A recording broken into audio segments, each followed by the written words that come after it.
میں حیران رہ گیا تکفیریت کے بارے میں ڈاکٹر محمد طاہر القادری مدظ اللہ العالی کے موقف نے مجھے متاثر کیا.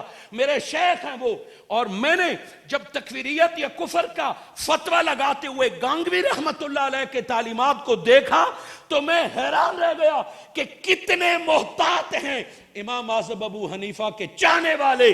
فرماتے ہیں گو کہ ان کلمات سے کفر نظر آ رہا ہے, گانگوی سے پوچھو تو پھر بھی یہاں وہ کفر کا فتویٰ نہیں دیں گے. کہ اگر اس کتاب کا مطالعہ کریں, فقہی تفردات اور امتیاز, اور بالخصوص قبلہ گانگوی رحمت اللہ علیہ کے فتاوے کا مطالعہ کریں, کیا کمال. آج کے دور میں جو علماء ایک دوسرے سے دست و گریباں ہیں, نام فقہ کا ہے, نام عقائد کا ہے, مگر ذاتی دشمنیاں پالی جا رہی ہیں. آج قلم سے نکلنے والی تحریر سن کے پڑھ کے بندہ شرمندہ ہوتا ہے کہ نام کتنا بڑا, اور قلم سے لکھنے والے تحریر کے الفاظ زہر اگل رہے ہوتے ہیں. وہ نوجوان نسل کے قلم سے محبت کو نفرت میں بدل رہے ہیں. زبانوں سے جو فتوے دیے جا رہے ہیں, منبر و محراب پر جو زبان استعمال کی جا رہی ہے, قربان جائیں سید احمد دین گانگوی رحمت اللہ علیہ کے اختلاف پر کہ آپ نے اختلاف بھی کیا اور ڈنکے کے چوٹ پر کیا ہے, وقت کے اعلیٰ ترین ہستیوں سے اختلاف کیا ہے, اپنے ہم مسلک لوگوں سے کیا ہے, غیر مسلک لوگوں سے کیا ہے, غیر مقلد لوگوں سے کیا ہے, مگر جب قلم کو چلایا وہ شستگی, وہ ادب اور احترام کہ کافر بھی کہہ رہے ہیں کہ اس ادب سے کہہ رہے ہیں کہ کافر بھی سمجھ گیا ہے کہ مجھے کافر کہتا ہے, مگر کہنے والا تہذیب سے بھی آشنا ہے اور ایمان سے بھی آشنا ہے. کس طریقے سے انہوں نے فقہ کا اختلاف کیا. آج تو زوال کس جگہ پہ ہیں کہ کسی کا فتوے کا رد کریں تو کتابیں لکھی جاتی ہیں, کانفرنسیں کی جاتی ہیں. آج زوال اسی لیے ہے کہ ہر کوئی اپنی بات کو حرف آخر سمجھ رہا ہے. قرآن کی آیتیں پیش کریں تو انکار کر دے گا. ادلہ اربع کی اہمیت ہی نہیں رہ گئی کہ فلاں مفتی نے کہا میں صرف وہی مانتا ہوں, فلاں امام نے کہا میں وہی مانتا ہوں. اس روش سے ہم نے اپنے مسلک کو بدنام کر دیا, ہم نے فقہ حنفی کو بدنام کر دیا, ہم نے اہل سنت کو بدنام کر دیا, ہم نے اپنے ائمہ کو بدنام کر دیا. ارے دین کا اختلاف ایک دوسرے کو کافر بنانا نہیں ہے. میں حیران رہ گیا تکفیریت کے بارے میں ڈاکٹر محمد طاہر القادری مدظ اللہ العالی کے موقف نے مجھے متاثر کیا. میرے شیخ ہیں وہ, اور میں نے جب تکفیریت یا کفر کا فتویٰ لگاتے ہوئے گانگوی رحمت اللہ علیہ کے تعلیمات کو دیکھا تو میں حیران رہ گیا کہ کتنے محتاط ہیں امام اعظم ابو حنیفہ کے چاہنے والے. فرماتے ہیں گو کہ ان کلمات سے کفر نظر آ رہا ہے, گانگوی سے پوچھو تو پھر بھی یہاں وہ کفر کا فتویٰ نہیں دیں گے. آج تو ہم صحیح ہاتھ نہ منانے والے کو گستاخ کہہ دیتے ہیں, بے ایمان کہہ دیتے ہیں, تعلق توڑ دیتے ہیں. یہاں خط پہ خط لکھ رہے ہیں, جناب آپ نے میرے خط کا جواب نہیں دیا, میں دوبارہ حاضر ہو رہا ہوں. آپ نے میرے جملے کا جواب نہیں دیا, میں غلط ہوں تو میری تصدیق کیجئے یا میری بات کا جواب دیجئے. قلم چلتا رہا, تاریخ لکھی جاتی رہی.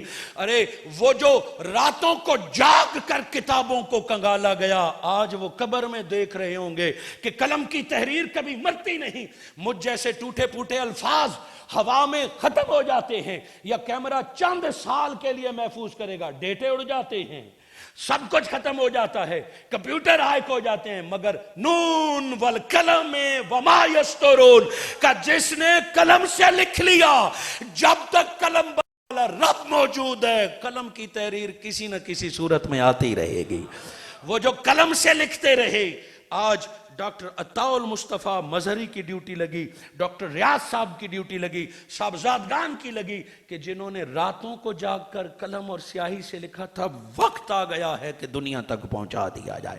یقیناً ایسے علمی خزانے ہوں گے. اس پوری کتاب کو پڑھتے پڑھتے ایک جملے پہ میں رک گیا, اور نہ پوچھیں کہ اس کو دیکھ کر خوشی سے آنکھیں نم ہوتی تھیں, یا آج علماء اور مدارس کے معیار کو دیکھ کر یہ دل روتا تھا. مجھے نہیں سمجھ آئی کہ میں اس ہستی کے قلم کی چلنے پر رویا یا اپنی حالت پہ رویا. سید احمد الدین گانگوی کی نظر میں فساد فی الدین کا سبب. آج دیکھیے تو صحیح, ہمارے مسجدیں کیوں ویران ہیں, ہمارے مدرسوں میں پڑھنے لوگ کیوں نہیں آ رہے, ہمارے علماء کی قدر کیوں نہیں ہے؟ کہنے کی بجائے ہم زمانے کو گالی دیتے ہیں۔ میرے آقا نے فرمایا لا یسب الدہر، زمانے کو گالی مت دیں، انا دہر، زمانہ تمہیں مصطفیٰ کا ہے۔ آج ہم زمانے کو گالی دیتے ہیں، نوجوان نسل کو گالی دیتے ہیں، کبھی ہم نے سوچا ہی نہیں کہ فساد ہے کہاں؟ منبر محراب کیوں ویران ہو گئے؟ مدرسے کیوں بند ہو رہے ہیں؟ کیا وسائل پہلے زیادہ تھے اب کم ہیں؟ کیا چندے پہلے زیادہ تھے اب کم ہیں؟ کیا اس وقت نہ پنکھے نہ روشنیاں، اور چراغ کی لو تلے جو طالب علم بنے وہ دنیا کے امام بن گئے؟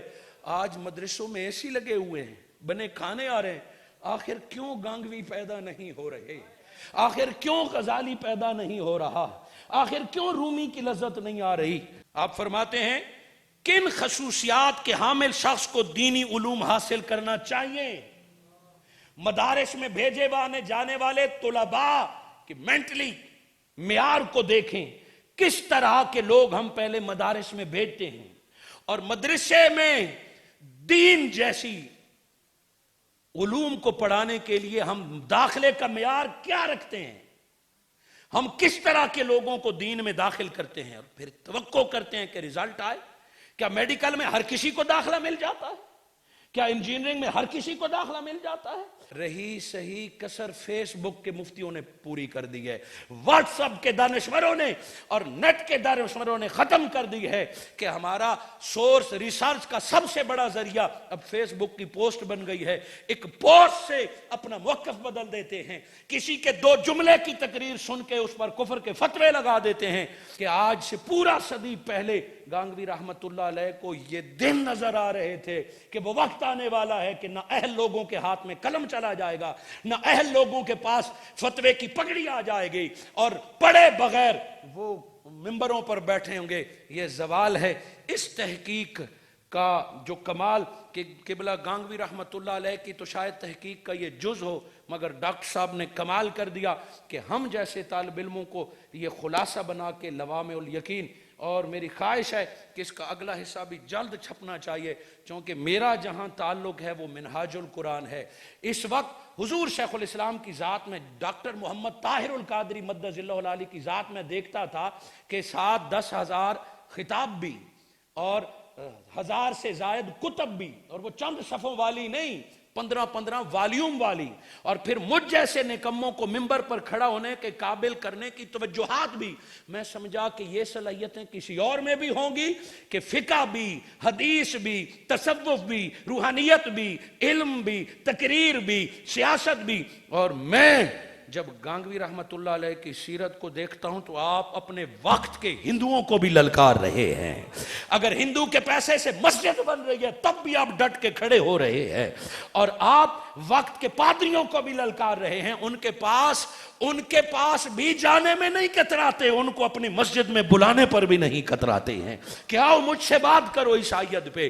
میں جب آج ڈاکٹر محمد طاہر القادری مد ظلہ العالی جو آج حیات ہیں ان کی صفات دیکھتا ہوں استاد کی حیثیت سے، تو کمال مسجد میں کھڑے ہو کے کہہ رہا ہوں کہ جو آج زندہ بندے میں صفات ہیں وہ قبلہ گانگوی رحمت اللہ علیہ کی کتابوں میں مجھے ان میں نظر آ رہے ہیں۔